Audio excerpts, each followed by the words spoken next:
We've heard Angela Merkel saying that any declaration has to be agreed before Sunday's summit can go ahead. Is that normal protocol for this sort of a meeting?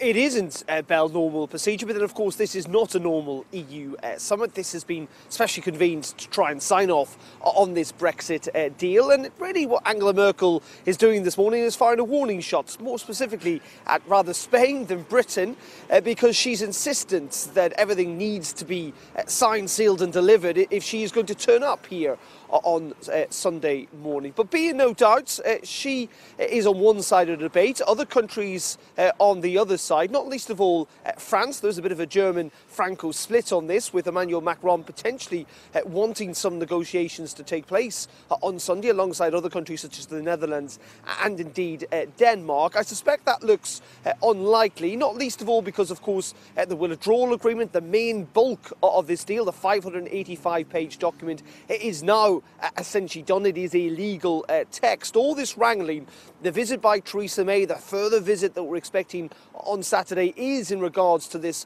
future political declaration. Now, when it was published last week, it was 7 pages long. We expect it to be over 20 pages by the time we see it at the weekend. And why is it so important? Well, essentially it is where Theresa May is hoping to gain some ground in these negotiations, ground that she desperately needs to sell back home to her British MPs, who clearly aren't on board with the withdrawal agreement, but she is hoping that she can get something in the future declaration that will win them over. And Darren, this draft agreement seems to have been on a rollercoaster ever since it was announced last week. Just how close are we, do you think, to seeing this deal signed off? I think we are pretty close in the grand scheme of things, Bell. There's an awful lot of bluster, a little bit of last-minute drama, as we would expect with these things.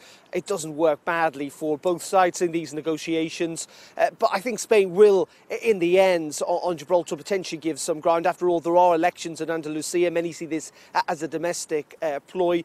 The European Union wants this deal to succeed. I think we will get there. But the big question fundamentally has not changed, which is, yes, we could see this all signed on Sunday, but the key moment will come in the British Parliament. We now have over 80 Conservative MPs, Bell, saying they're going to vote against this. That's on top of all the opposition parties and potentially the DUP as well. The big question for Theresa May is, can she win enough? Did she win enough last night? Will she win enough on Saturday? Will this deal be enough to win those MPs rounds?